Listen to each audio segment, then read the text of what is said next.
Hey guys, welcome back to Bible Fun with the Nuns. Today we're studying Matthew chapter 13. Let's get started. Okay, so if you like stories, Matthew chapter 13 is the spot that probably you got to enjoy today. So in this chapter, Jesus gives about 7 parables in this story, in this one chapter.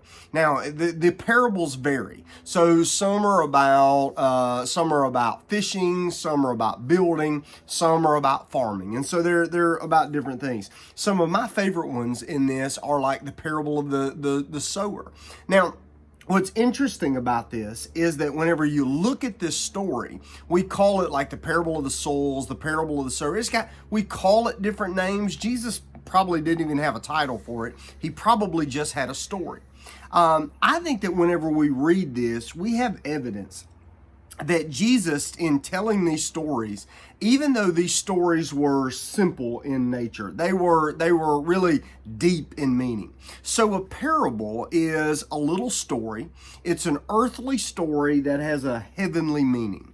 And so in the stories where Jesus is talking about fish or about soils or about seeds or about sheep or whatever it is, he's not really talking about souls or sheep or fish or whatever it is. He's talking about something much broader.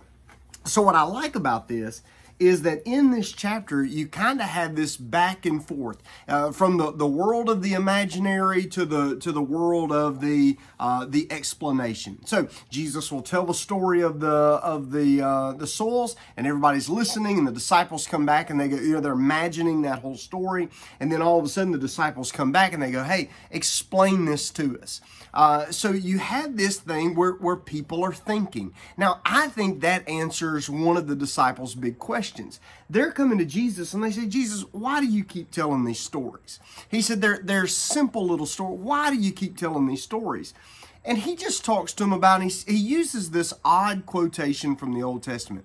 He says that because those who have eyes but don't see, and those who have ears but don't really hear, and he's talking about all this in a way where I think what parables do is they separate, if I can use one of his terms, they separate the wheat from the tares. Now let me put it like this.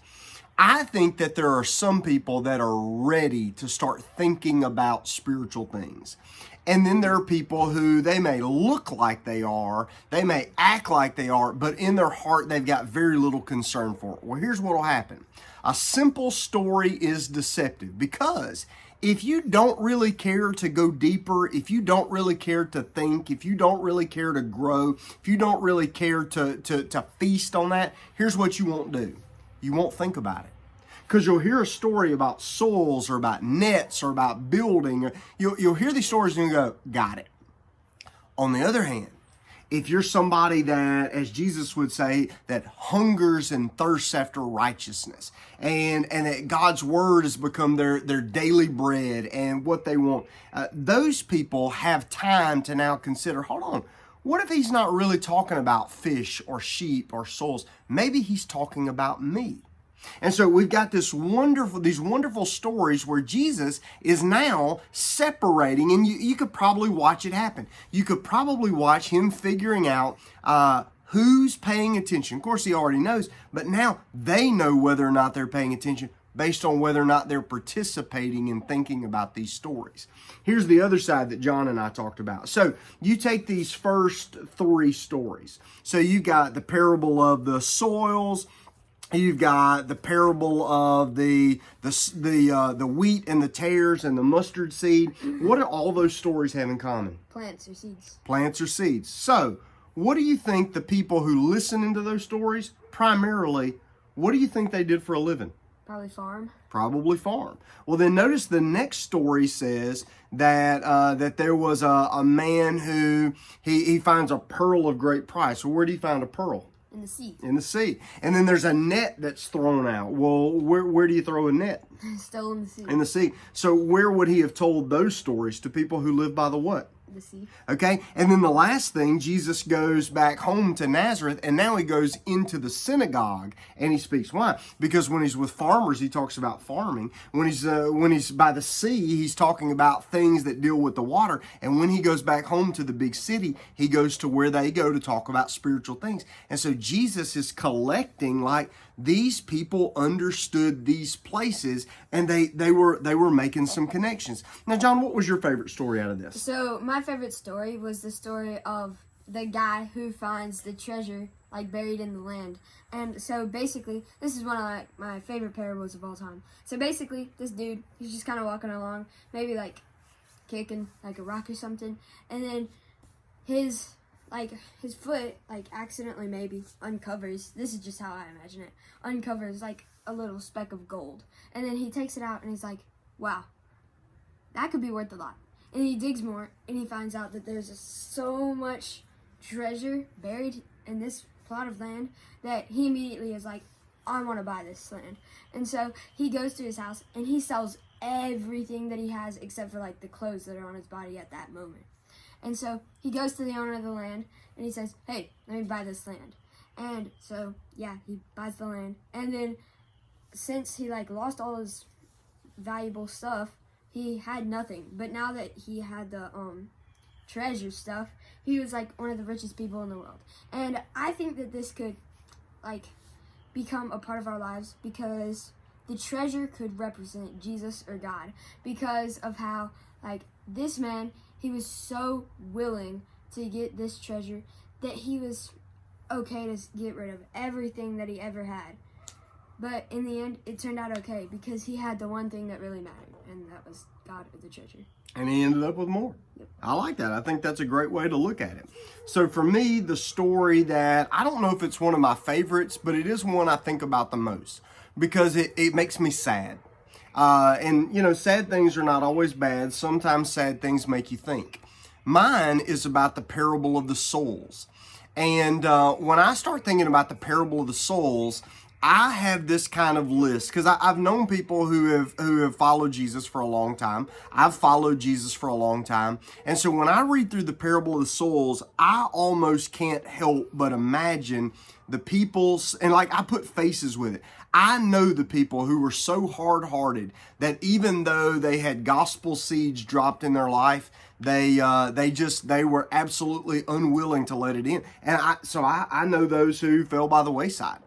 I know those who the seed fell among rocky ground where they sprang up and they're real excited for a season, and then all of a sudden, you know, I know people that I've shared Jesus with, and that they've placed faith in Jesus, and I've baptized them, and then I look up in months or a couple of years later and I go, where did they go? It makes me sad. And then I look at, you know, the one where the seed falls among the thorns and the thorns come up. And I watched kids that I knew, because I used to be a youth minister. And I watched kids that I kind of helped mentor. And I would watch them as, you know, they grew up and you know, their parents brought them to church and they loved the Lord and they served the Lord and they were in, at least they were in church. And then there was like they hit a season of their life where everything kind of fell on their shoulders. And all of a sudden, like, we never saw them again, and it made me sad. And then I know people who they heard the gospel and they believed in Jesus, and the Lord's growing them, and I rejoice in that. And then I look at my own life and I go, you know what? There are areas of my own life where I'm every one of these seeds. Where there are areas where I think if the Lord taps me on the shoulder all the time and goes, you know, we need to talk about this, and I go, I don't want to. And then there are areas where I go, all right, I'm willing to talk about it today, but not too much. And then there are areas where I go, no, let's work on it. We work on it for a while, and then I get distracted and I freak. And then some areas I bear fruit in. And so even in my own life, I see all of these areas of the parable of the souls. And sometimes they make me happy, and sometimes they make me sad. And sometimes I make myself happy, and sometimes I make myself sad. And I see this, and I think about people I love. And here's the thing. I don't think that we can look at this story and go, oh, well, we're the good soil. I don't think that we can do that, because I don't think that we can measure the soil, the whole story. I don't think we can measure it in just a few years. I think that the parable of the souls is measured in a lifetime. Are you producing fruit, some 10-fold, some 20, some 30, some 100? You know, or that somewhere along the way you get off track. I think that's measured not in just seasons, but in lifetimes. You know, certainly it can happen like over and over in different seasons. We can see it, but it's a lifetime worth. And so I think that when we read this, what's going to be important is, as Jesus tells these parables to these people in this chapter, and they're expected to listen and to think, are we listening and thinking? So that's what I come away with. You got anything else? All right. I hope you have a great day. We'll see you next reading. Bye. Bye.